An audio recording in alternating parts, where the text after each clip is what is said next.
National news today. Defense Minister Rajnath Singh to commission a new pollution control vessel for the Coast Guard on January 5th. Suryakiran aerobatic team to perform in Hyderabad Air Show on January 28 to 29. Delhi High Court asks CBI to respond to Lalu Prasad's plea in IRCTC scam case. Haryana and Punjab shiver as cold wave brings plunging temperatures. Supreme Court denies bail to Umar Khalid and Sharjeel Imam in Delhi riots case. Gas leak triggers fire in Andhra Pradesh's Konaseema, 600 people evacuated from 3 villages. Gandhinagar typhoid outbreak, suspected cases rise to 108 after 25 new infections. Supreme Court, delay in trial is not grounds for automatic bail under UAPA in Delhi riots case. India advises citizens to avoid non-essential travel to Iran. Tripura government orders closure of all schools from January 6 to 10 due to severe cold. Coldest night of the year recorded in Himachal's Tabo and Kashmir's Gulmarg, snowfall likely.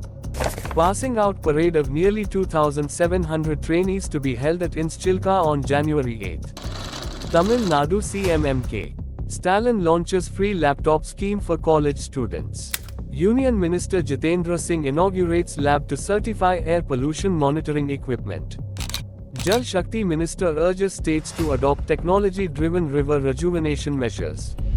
Education Minister Dharmendra Pradhan releases Urdu compilation of PM Modi's Independence Day speeches.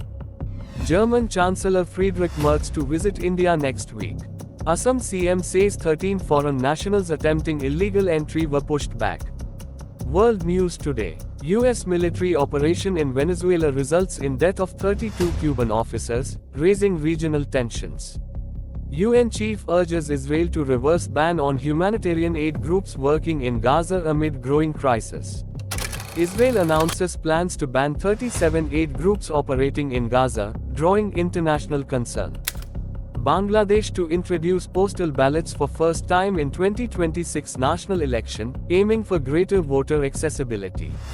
Middle East tensions rise as Israel strikes Hezbollah and Hamas targets in Lebanon. Drone attacks kill 2 in Russian border regions ahead of Ukraine peace talks. Syrian and Israeli officials to resume US-mediated talks in Paris. Venezuela crisis deepens as Maduro's vice president sworn in as interim president. Cuba faces uncertainty after US topples Venezuelan leader Nicolas Maduro. Former US President Donald Trump claims US will earn $600 billion United States dollars through tariffs. US expands visa bond rule. Applicants from certain countries must pay up to $15,000 United States dollars. Trump threatens military operation against Colombia after Venezuela raid. Protests erupt worldwide against US operation in Venezuela. PM Modi knew I wasn't happy with Russian oil purchase, says Trump, adds, can raise tariffs on India very quickly. US grip on Venezuelan oil may tilt the scales for Reliance, ONGC. Danish PM tells Trump to stop threats against Greenland.